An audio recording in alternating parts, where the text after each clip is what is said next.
Lembah Gunung Maja bukanlah sekadar bentang alam. Ia adalah entitas yang bernapas.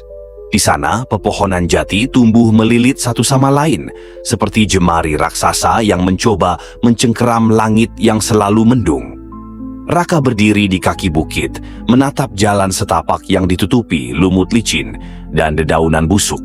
Di telinganya gema suara penagih utang yang kasar dan isak tangis istrinya, Sari, bersahutan seperti simfoni penderitaan yang tak kunjung usai.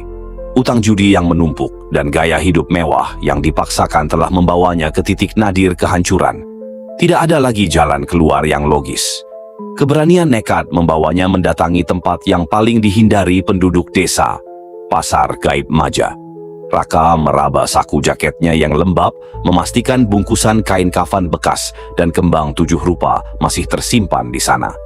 Syarat itu ia dapatkan dari seorang dukun hitam di pinggiran kota yang tubuhnya berbau tanah kuburan. Raka mulai melangkah maju, membelah kabut yang terasa lebih seperti cairan dingin yang menusuk tulang daripada sekadar udara malam. Semakin dalam ia masuk ke jantung hutan, suhu udara merosot tajam hingga napasnya mengeluarkan uap putih yang tebal. Tiba-tiba, jam tangan digitalnya berkedip liar, sebelum akhirnya mati tepat di angka 12 malam. Saat itulah alam seolah berhenti bernapas. Suara jangkrik lenyap digantikan oleh aroma sate yang sangat gurih. Aroma yang seharusnya mustahil ada di tengah hutan belantara yang perawan. Di depan Raka, 2 pohon beringin kembar yang akarnya menjuntai seperti rambut mayat berdiri tegak. Di antara kedua pohon itu, sebuah tirai cahaya samar berwarna ungu, temaram, muncul, bergetar tertiup angin gaib. Raka memejamkan mata, menahan detak jantungnya yang berpacu, lalu melangkah menembus tirai tersebut. Ketika ia membuka mata, dunia telah berjungkir balik. Ia tidak lagi berada di hutan sunyi, melainkan di tengah-tengah pasar tradisional yang luar biasa padat. Pasar itu sangat megah, namun memancarkan aura kematian yang kental. Kios-kiosnya terbuat dari rangkaian tulang manusia yang diikat dengan akar-akar gantung yang masih meneteskan getah berwarna merah darah. Para pedagangnya memiliki mata yang berpendar kuning tajam dengan kulit yang sepucat rembulan dan gerakan yang patah-patah seperti boneka kayu. Raka berjalan dengan lutut yang lemas menuju pusat pasar, tempat sebuah panggung kayu kuno berdiri. Di sana, seorang lelaki tua berjubah hitam kelam, Kiai Gendeng, sedang menyesap cerutu yang asapnya berbau daging terbakar. "Kau membawa persembahan pembuka, anak muda?" tanya Kiai itu, tanpa mengalihkan pandangan dari kerumunan makhluk tanpa wajah di bawahnya. Raka menyerahkan kain kafan itu dengan tangan gemetar. Sang Kiai tertawa, suara yang terdengar seperti gesekan logam karatan.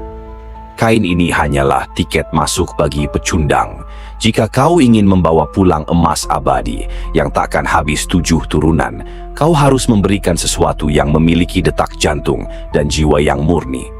Raka terdiam, keringat dingin membasahi punggungnya.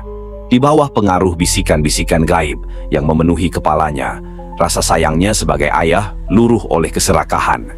"Anak saya, Bima yang masih bayi, ambillah masa depannya," ucap Raka dengan nada dingin yang ia sendiri tidak kenali.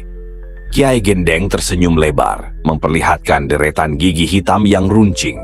Ia memberikan sebuah koin emas berlubang yang permukaannya terasa sedingin es kutub. "Gunakan ini untuk mengambil apa yang kau inginkan, tapi ingat, setiap keping emas adalah potongan nyawa yang kau curi." Kepulangan Raka dari Gunung Maja menandai dimulainya pesta pora yang tidak masuk akal. Dalam hitungan minggu, rumah panggungnya yang reot berubah menjadi istana megah berlantai marmir dengan pilar-pilar raksasa yang berkilau di bawah sinar matahari. Di garasinya, mobil-mobil mewah berderet seolah ia baru saja memenangkan lotre nasional. Orang-orang desa yang dulu menghina dan memalingkan muka kini datang bersimpuh, memuji-muji keberuntungannya sambil berharap mendapatkan tetesan rupiah. Raka menjadi raja di desanya, namun di dalam istananya sendiri, ia hidup dalam kegelapan yang kian pekat. Sari, sang istri, semakin hari semakin tampak seperti mayat hidup.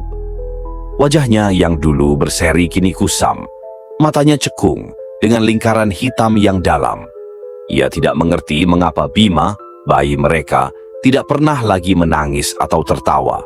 Bima hanya tergeletak, diam di ranjang bayinya dengan mata yang terbuka lebar, menatap kosong ke arah langit-langit kamar, seolah-olah jiwanya telah terbang jauh, meninggalkan raga. Setiap malam, Raka akan mengunci pintu kamar bayi rapat-rapat, melarang siapapun masuk, termasuk istrinya sendiri. Di dalam kamar yang temaram itu, ritual mengerikan berlangsung. Raka akan mengeluarkan jarum perak panjang, menusuk ujung jarinya hingga darah merah pekat menetes. Ia membiarkan darah itu jatuh melewati lubang koin emas, pemberian Kiai Gendeng tepat ke ubun-ubun bayinya. Setiap kali tetesan darah itu menyentuh kulit Bima, secara ajaib tumpukan uang kertas merah akan muncul di bawah bantal sang bayi. Raka tertawa dalam kegelapan, matanya mulai memancarkan binar kuning yang sama dengan para pedagang di pasar Maja. Ia telah kehilangan kemanusiaannya. Baginya, Bima bukan lagi seorang anak, melainkan aset yang harus diperas habis. Namun, alam semesta selalu menagih keseimbangan. Sari mulai mengalami gangguan gaib yang hebat. Ia sering mendengar suara pasar yang riuh di tengah malam dari balik dinding kamarnya. Suara tawar-menawar yang aneh dan aroma sate yang menusuk hidung. Suatu malam, dengan keberanian yang tersisa, Sari mengintip melalui celah kunci kamar bayi.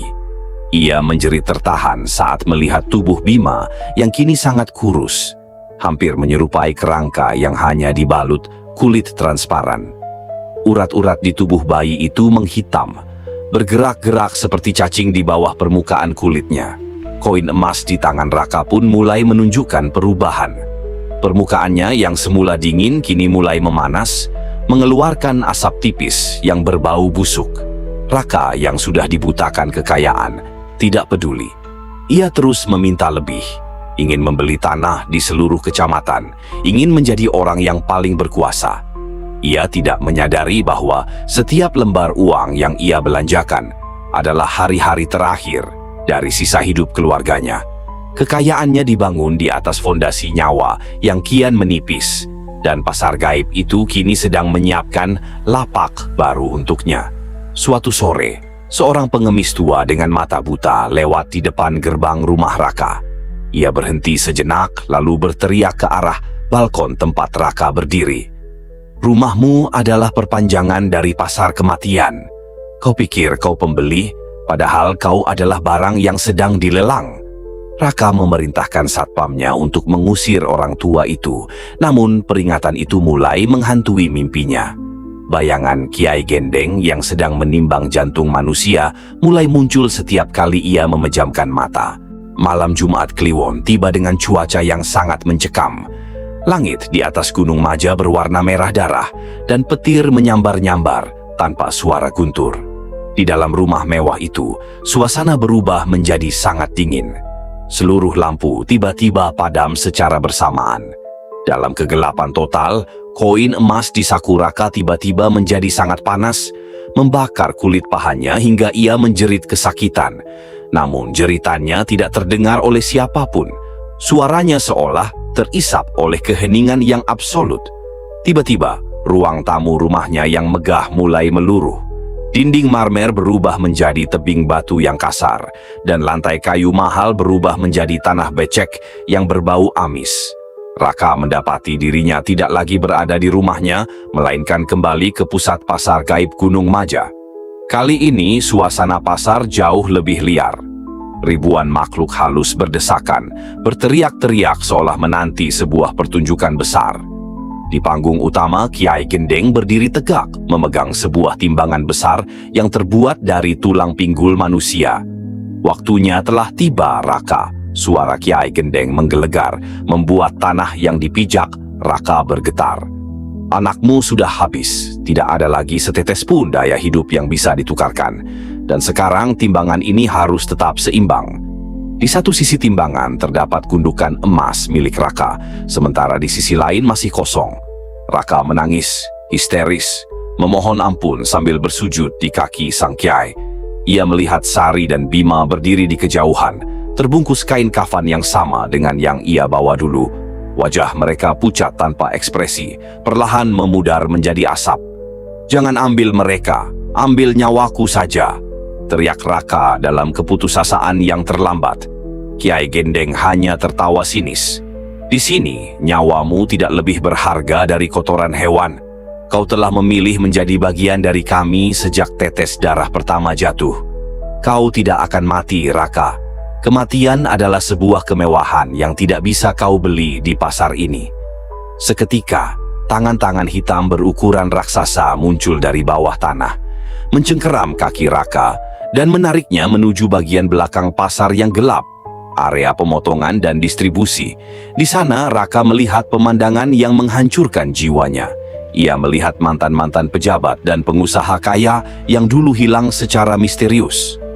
Mereka kini telah berubah menjadi kuli panggul abadi yang punggungnya membungkuk karena memikul peti-peti emas yang terus membara, membakar daging mereka selamanya. Ada pula yang lidahnya dipaku pada kios-kios, dipaksa menjadi pelayan yang menyajikan potongan tubuh mereka sendiri kepada para pengunjung gaib. Raka kini menjadi salah satu dari mereka, penghuni tetap yang dikutuk untuk tidak pernah bisa tidur atau mati. Keesokan paginya, penduduk desa gempar. Rumah megah milik Raka telah menghilang tanpa bekas, seolah-olah tidak pernah dibangun. Di lokasi yang sama, hanya ada semak belukar yang sangat lebat dan pohon beringin yang baru tumbuh dengan cepat. Sari dan Bima Raib Bak ditelan bumi.